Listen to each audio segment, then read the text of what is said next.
everyone, welcome to another video. If you're new here, my name is RICA.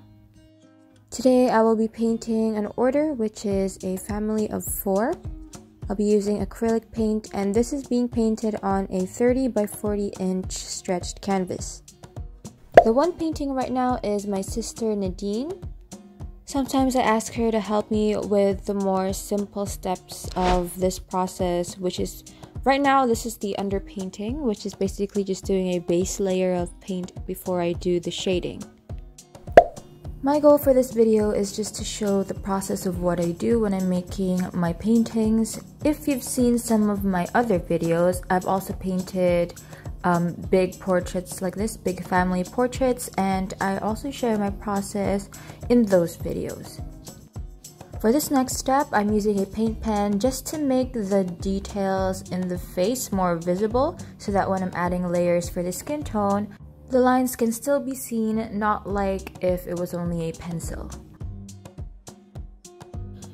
If you would like to check out some of my other family portraits that I made on big canvases, I will link them up on the top of the video so that you can check it out.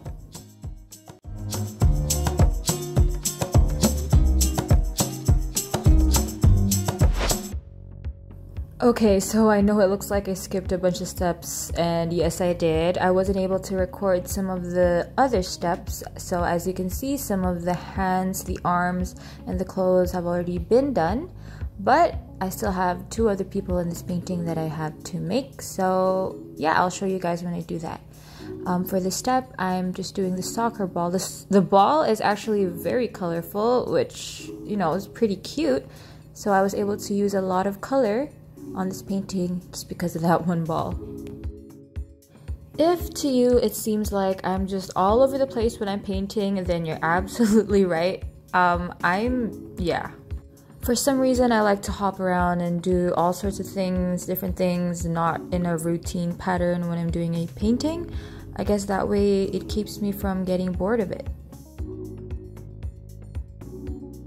Oh, and if you'd like to see a tutorial of how I do my skin tones in a painting, I have like a specific step-by-step tutorial, and I'll link it up on top of the video so you can go check it out.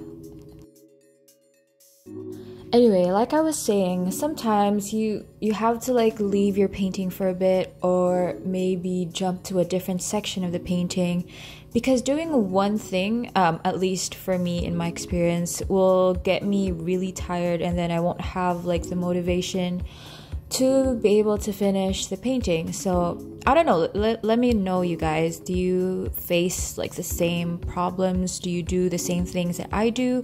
Or are you okay with just staying in one place and then finishing that first before you move on to a different thing? I'm curious, so let me know in the comments.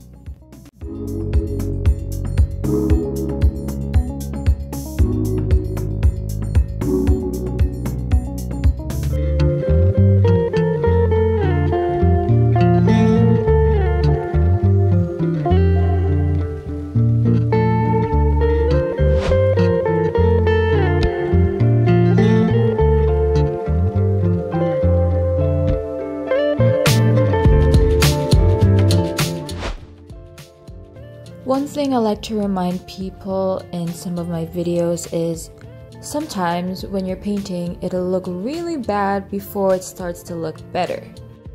Which is perfectly fine because you're actually doing things layer by layer, and a painting is not meant to look pretty from the start.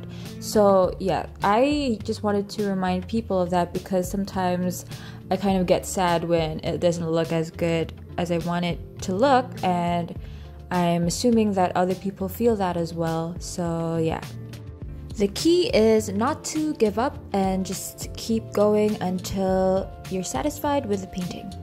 It also helps to have a reference photo that's almost the size of the painting that you're doing, so that you can see the proportions better and see the shading better and all that. Everything's just clearer when you have a good reference photo beside it.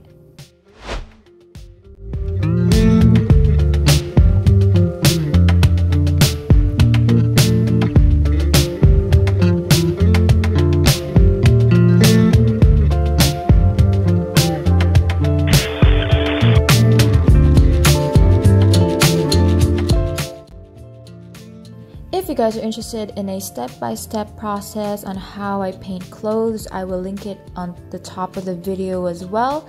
It's a more detailed explanation of what I'm doing right now.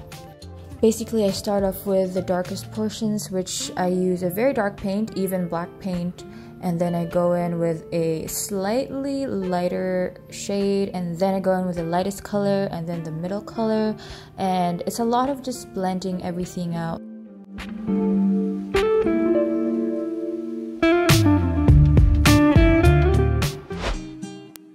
By the way, if you guys have any questions while you're watching the video, then please feel free to comment it below and then I will get to it as soon as I can. Okay guys, so this is what I did for the background. I did a very light outline on top of the people so that they pop out more, and then for the actual background I used a harder bristled brush just so you can see the brush strokes a little bit clearer, and I'm using shades of orange, peach, yellow, white, and I think a little bit of magenta. I just wanted to give off an effect of like a less rigid and more abstract style.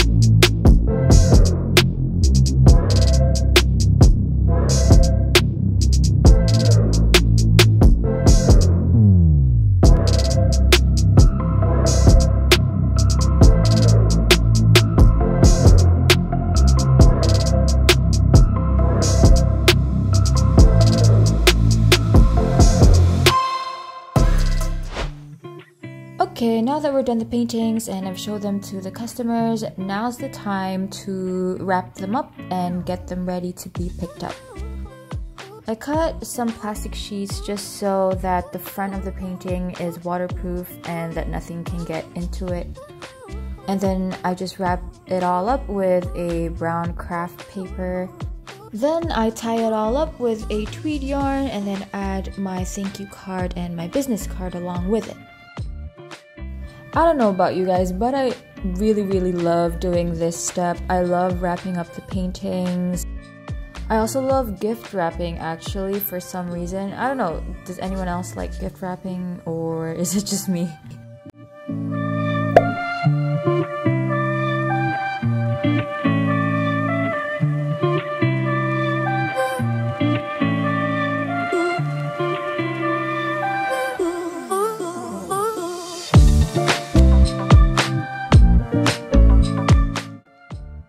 Wrapping the smaller paintings is very easy, but when it comes to big paintings, I have a hard time with wrapping it because the rolls aren't big enough, so you have to like double them and do all of that.